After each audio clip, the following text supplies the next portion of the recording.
Everybody, happy Friday. It is Friday, September 8th. Welcome to the studentloanjustice.org live stream. I'm actually doing this from our brand new laptop, thanks to Lisa and Jerome and a few other people that helped at a pretty urgent time to to provide for this awesome new laptop for 275 bucks that I kind of had to buy yesterday because I spilled coffee on our other laptop. So, anyways, hope everybody out there is doing well in the world. There's a lot going on right now. Number one, next Thursday, so a week from yesterday, next Thursday, 7 to 9 p.m. Pacific time, West Coast time, we are screening our film at the USC Film School. USC is my alma mater. Dismiss. Hopefully this live stream is going smoothly. We're gonna just have to see. So I'll keep this short. Sign up for the film screening. It's next week, 7 to 9 p.m. Pacific time at the USC Film School. Oh, and who's this? Who's this little kitty? Who? No, just up there. How's that for production quality? Anyways, little kitty cameo there. But yeah, sign up for that thing. It's a big deal. 7 9 p.m. USC is my alma mater as it happens, but we're also doing this with the Kasdan Institute, Hebrew Union College at USC. Should be fun. And interestingly, Senator Chuck Schumer is doing the opening remarks to this, as is the USC president, President Fultz. So we're very happy about all that.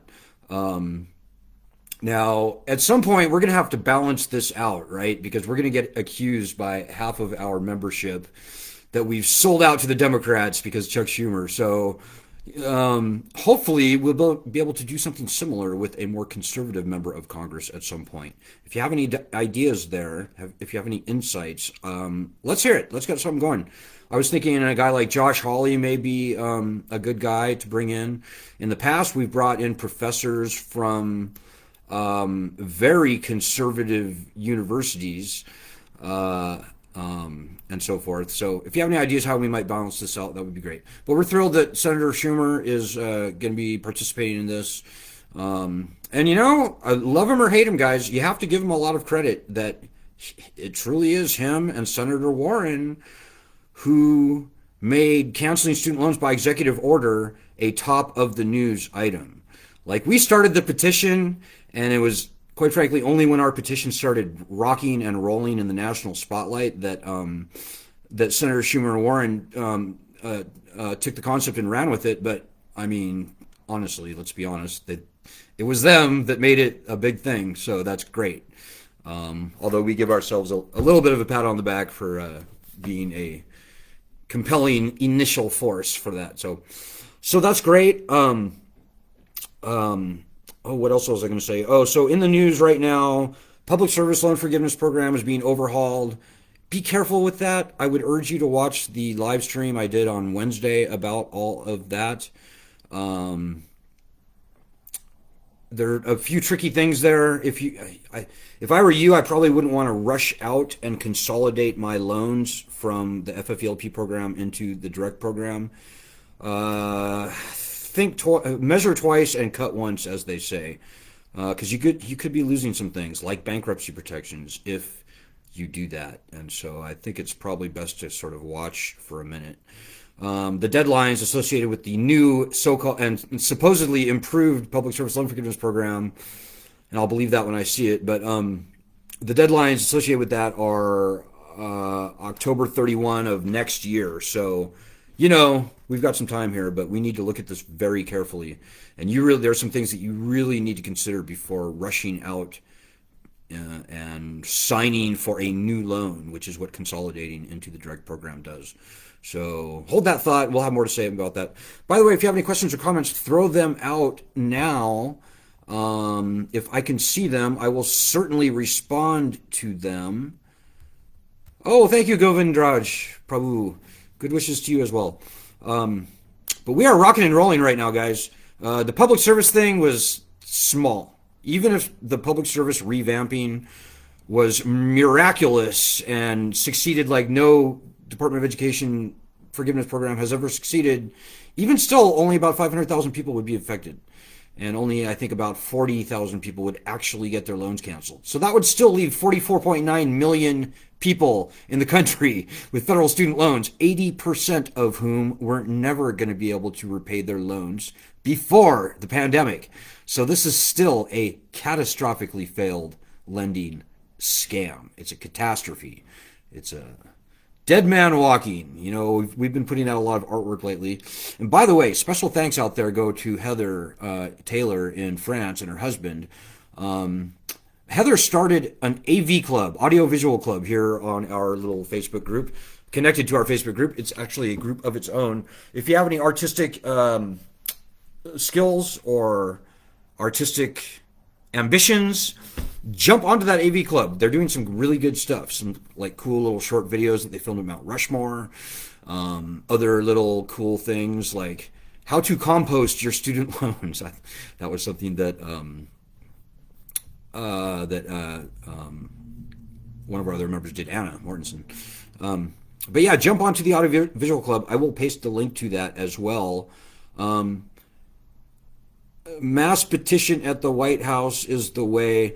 You know, I agree with you, Govindraj. When we first started our petition at change.org, when we got over 100,000 people, we immediately went to the whitehouse.gov and started a petition there. But unfortunately, since Biden took office, and I haven't checked back in the past few months, but the whitehouse.gov petition site was down.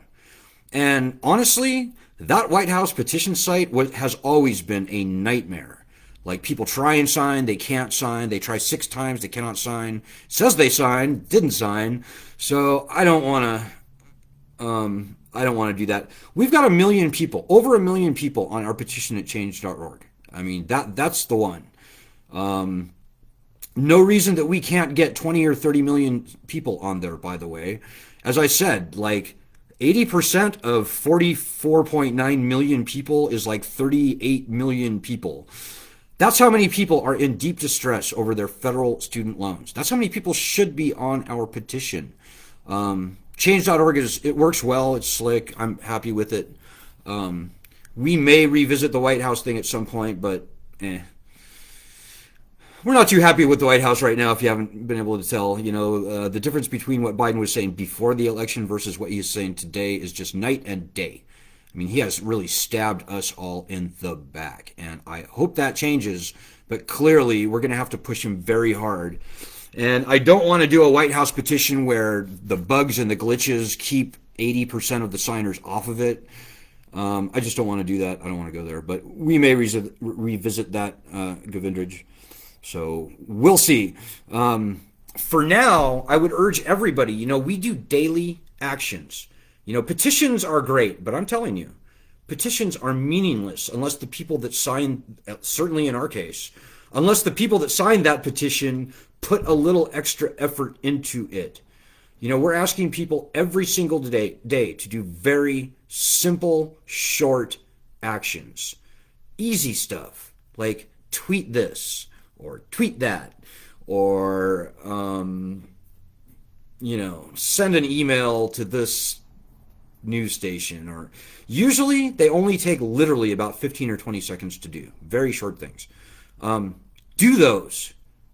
You know, these are your loans. This is your problem, truly. We've been doing this for 16, coming up on 17 years, believe it or not, folks. And while we've never been finally so close to getting these loans gone and handled and getting true, not fake, but true justice for student loans, it really starts with everybody out there within the sound of my voice. 1 million signatures on a petition is nothing. It's just electrons. But 1 million people flooding Washington, D.C. with phone calls, well, now we're talking about something real. 1 million people blowing up the Twitter, the whatever, Twitter account of, POTUS or other certain key governors, key Republican senators, etc., that's very strong. So we need you helping on this, guys. That's about all I can say. So it's Friday. I want to keep this a little bit short. I'm doing this more of a test of my laptop as anything else, but I hope you guys are stoked. It's a very serious battle that we're engaged in here. These are your loans. This is your problem. We've never been so close. But at the same time, and I kid you not, people, it has never been so absolutely critical that you, everybody out there sitting there, get off your ass. Go to our website, studentloanjustice.org. Look at the daily updates and go back like a month and just do all of those actions, those daily actions. You could probably do a month worth of actions in about, if you're quick, probably about 10 minutes. It won't take that long at all. It's not hard to do. You probably want to have a Twitter account because that's like more than half the stuff that we do. But if you're on Twitter, then just do that. Why would you not do that? I mean, is it not worth 10, 15, 20 minutes of your time a week to get these loans gone? I mean, this lending system is dead. Make no mistake. It's done. It's finished. It's toast. There is no saving it. There should be no saving it. But here's the thing, guys. This could have a clean, quick death, a good death, as they say, in a way that stimulates the economy, allows us to go out and get our lives back on track, buy houses, start families, form businesses, etc. Or it could be an extremely long, slow, excruciating, vicious, painful unwinding. I don't want that second thing, guys. I want that first thing. And the one thing that will make that first thing the thing that happens is you getting off your ass and helping us with these daily updates. I am very serious. So, come on, guys. It's not hard. It's actually kind of fun. Like right now, for example, we're reaching out to Republican governors all over the country. We're a fiercely nonpartisan group. But having said that, it's the Republicans that need to get off their asses and be helping us, both in Congress, but also in state legislatures. Red states are being wrecked way worse than blue states by this problem.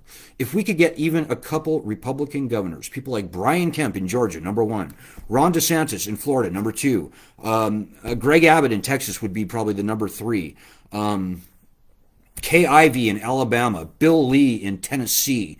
The list is long. The governor of Missouri, the governor of Maryland, who is a Republican, governor of Sununu in New Hampshire, Christy Neem in South Dakota, the governor of South Carolina, whose name escapes me at the moment, was it McMaster, South Carolina. If we can get any of those governors to stand up and say, Mr. President, enough. The people of my state owe more than our entire state budget in student loan debt, mostly federal, 90% federal. Mr. President, we're done. I will not let my state be conquered and enslaved. Cancel these loans. If we get 3 governors to do that, I think it will happen. And we're making some, I can't say anything right now, guys, but we're making some very strong progress towards that goal. We met with a governor's office yesterday.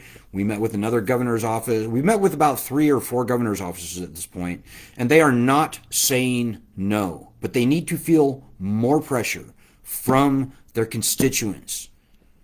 So at some point, you need to turn over a new leaf, quit waiting and watching and worrying. And I'm not saying everybody, because there are people out there that are doing the work.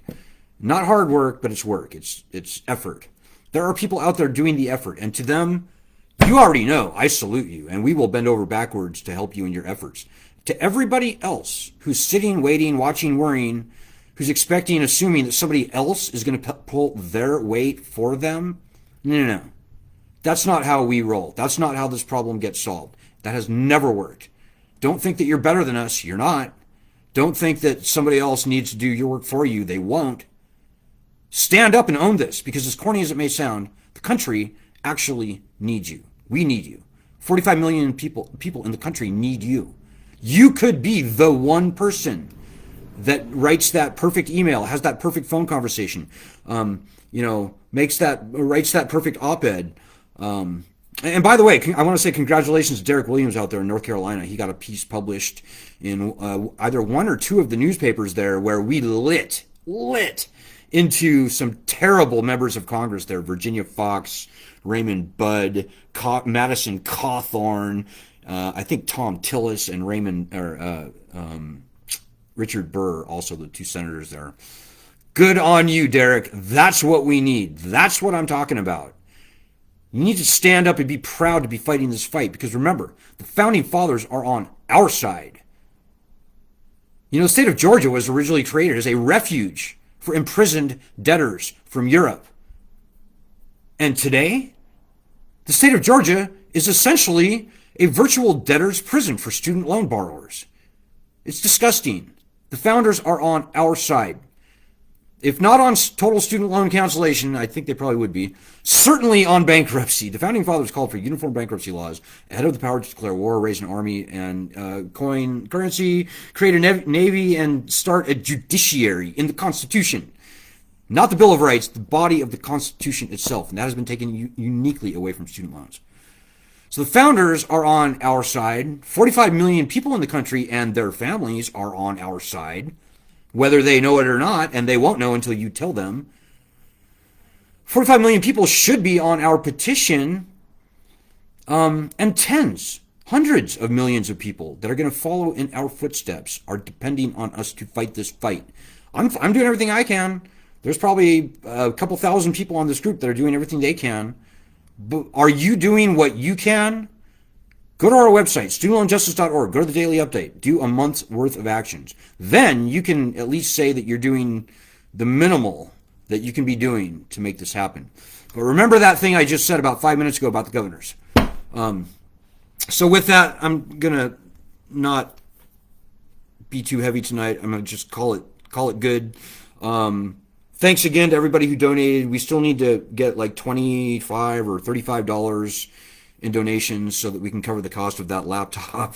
So if you can help on that, it would be super helpful. studentloanjustice.org. But to end this, I will finally only say what I said at the very top, and that is sign up for that film screening at USC. I think we've got like 300 people. I don't know. I'm not exactly sure what the upper limit is, but sign up for that. It'll be strong. It'll be very strong, and it's worth doing. And in the meantime, if you can think of any Republicans that we can do something similar with, let us know. I'm all ears. I'm very happy to do that. Quite frankly, I think we need to do it for balance. We are a fiercely non-partisan group. I can't say that strongly enough. And the quicker we can get more Republicans to do the Republican conservative thing and fight with us against this big government lending monstrosity, the quicker we'll be getting done. Hey, Rachel, you should see the link to that thing somewhere around here. This is my first time doing this flavor of Livestream by Facebook, so I'm not exactly sure what you're seeing, but it should be connected to this Livestream. So, okay, folks, I'll leave it there at that. If you missed us on Facebook, if you're watching us on YouTube, join our Facebook group, facebook.com/group/SLJ group. And if you have a comment to make on the Facebook group, I will look at it periodically and respond as I see them after the fact. So have a great weekend, guys. Let's make this upcoming week the best week ever for student loan justice. These are your loans. This is your problem. Good luck. Godspeed. God bless everybody.